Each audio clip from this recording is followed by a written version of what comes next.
दोस्तों, मेरा नाम है शिल्पी प्रकाश। लोकसभा चुनाव 2024 बेहद करीब आ चुके हैं और ऐसे में सभी पार्टियां अपने अपने प्रत्याशियों के नाम घोषित कर रही हैं और 2024 का रण जीतने के लिए पुरजोर कोशिश कर रही हैं। अब देखना यह है कि कौन किस पर भारी रहता है और कौन 2024 में अपना जो परचम है वो लहरा पाता है। तो दोस्तों, आपकी सीट आपका सांसद सीरीज का ये तीसरा वीडियो है जिसमें हम बात करने वाले हैं बहुचर्चित सीट गोंडा लोकसभा सीट की। पूरा विश्लेषण विभिन्न पहलुओं पर। पहला, इस सीट का इतिहास क्या रहा। दूसरा, क्या समाजवादी पार्टी इस बार भारतीय जनता पार्टी को टक्कर दे पाएगी, क्या है जातीय समीकरण। और चौथा, 2014 और 2019 में क्या परिणाम रहे और 2024 में क्या परिणाम रहने वाले हैं। तो आइए विस्तार से चर्चा करते हैं इन सारे पहलुओं पर। तो सबसे पहले बात करेंगे कि इस सीट का इतिहास क्या है। दोस्तों, गोंडा लोकसभा सीट का एक बहुत ही रोचक इतिहास है। 4,448 वर्ग किलोमीटर में फैला गोंडा एक उपजाऊ क्षेत्र माना जाता है और यहीं पर भगवान बुद्ध ने 21 वर्ष तक तपस्या की थी। और इस जिले की खास बात यह है कि यहाँ पे 90% से ज्यादा लोग शहरों में रहते हैं। और आपको बता दें कि जो ये गोंडा क्षेत्र है ये शिक्षा की दृष्टि से बहुत पिछड़ा है। यहाँ पे 50% से कम ही लोग पढ़े लिखे आपको मिलेंगे। गोंडा लोकसभा सीट के अंतर्गत 5 विधानसभा सीटें आती हैं: अतरौली, मनकापुर, मेहनौन, गोंडा और गौरा। 1957 में यहाँ पे पहला आम चुनाव हुआ था जिसमें कांग्रेस को जीत मिली थी और उसके बाद 1980, 1984 और 1989 तक यहाँ पे कांग्रेस का दबदबा रहा। फिर 1991 और 1996 में भारतीय जनता पार्टी का दबदबा रहा। उसके बाद 2004 में समाजवादी पार्टी जीती और फिर 2009 में एक बार फिर से कांग्रेस जीती। उसके बाद 2014 में फिर से एक बार भारतीय जनता पार्टी जीती और 2019 में दोबारा भारतीय जनता पार्टी यहाँ पे जीतने में सफल रही। तो अभी तक इस सीट पर समाजवादी पार्टी एक बार ही अपना परचम लहरा पाई है। तो अब ऐसे में सवाल यही उठ रहा है कि क्या इस बार समाजवादी पार्टी भारतीय जनता पार्टी को टक्कर दे पाएगी। दोस्तों, वर्तमान समय में इस सीट पर भारतीय जनता पार्टी के सांसद कीर्तिवर्धन सिंह हैं। इन्होंने सपा के विनोद कुमार को हराकर ये जीत हासिल की थी।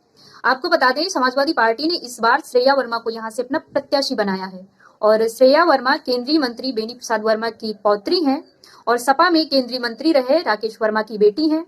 और जो बेनी प्रसाद वर्मा है वो गोंडा से सांसद रह भी चुके हैं, इसलिए यहाँ पे वर्मा जाति का प्रभाव अच्छा रहेगा और इनको वर्मा का वोट मिलने के भी अच्छे चांसेस हैं। वहीं आपको बता दें कि जो गोंडा है वो अयोध्या का निकटतम क्षेत्र है, तो यहाँ पे राम मंदिर का भी प्रभाव रहेगा और मोदी लहर भी रहेगी। लेकिन लड़ाई इस बार टक्कर की होने वाली है, जीते चाहे जो भी। अगर बात करें गोंडा लोकसभा सीट के जातीय समीकरण की, तो यहाँ पे जो मुस्लिम है वो 23% हैं, ब्राह्मण 21% हैं और जो क्षत्रिय हैं वो 16% हैं और ओबीसी भी 16% हैं। और वहीं अगर दलितों की बात करें तो दलित 11% हैं और अदर की बात करें तो अदर यहाँ पे 13% हैं। दोस्तों, अगर बात करें कि 2014 और 2019 में इस सीट पर क्या परिणाम रहे, तो 2014 में भारतीय जनता पार्टी के कीर्तिवर्धन सिंह थे जिन्होंने सपा प्रत्याशी नंदिता शुक्ला को हराकर ये जीत हासिल की थी। उस समय मोदी लहर चल रही थी। और वहीं अगर बात करें 2019 की, तो 2019 में सपा बसपा गठबंधन हुआ और गठबंधन के प्रत्याशी थे विनोद कुमार। और एक बार फिर से भारतीय जनता पार्टी ने कीर्तिवर्धन सिंह पर दांव लगाया और कीर्तिवर्धन सिंह ने दोबारा फिर से जीत हासिल की। आपको बता दें, जो कीर्तिवर्धन सिंह थे उनको 5,05,640 वोट मिले थे। वहीं पे जो गठबंधन के प्रत्याशी विनोद कुमार थे उनको 3,40,158 वोट पाकर वो दूसरे स्थान पर रहे। तो अब सवाल यही है कि 2024 में इस सीट पर क्या परिणाम रहने वाले हैं।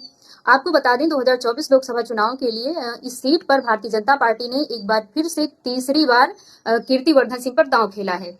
वहीं पे समाजवादी पार्टी ने श्रेया वर्मा को अपना प्रत्याशी बनाया है। श्रेया वर्मा बेनी प्रसाद वर्मा की पौत्री हैं जो कि सपा में पूर्व केंद्रीय मंत्री भी रह चुके हैं और इसलिए उनका वहां पे पर्सनल वोट भी है। आपको बता दें कि जो बेनी प्रसाद वर्मा हैं वो 2019 का लोकसभा चुनाव कांग्रेस के टिकट पे लड़े थे और उनको 1,20,000 से ज्यादा वोट मिले थे। तो ऐसे में अनुमान लगाया जा सकता है कि इस बार का जो लोकसभा चुनाव है वो भारतीय जनता पार्टी के लिए जीतना इतना आसान नहीं रहने वाला है। लड़ाई बहुत टक्कर की रहने वाली है। तो ऐसे में देखना यही है कि अब 2024 में कौन अपना परचम लहरा सकता है और कौन किस पर भारी होने वाला है, क्योंकि जो लड़ाई है बहुत टक्कर की होने वाली है। तो दोस्तों, फिलहाल इस वीडियो में इतना ही। आप हमें कमेंट करके जरूर बताइएगा कि आपकी सीट आपका सांसद सीरीज का ये सर्वे आपको कैसा लगा। और अगर वीडियो अच्छा लगा है तो इसको लाइक करें, शेयर करें और अगर चैनल पे नए हैं तो सब्सक्राइब जरूर करें।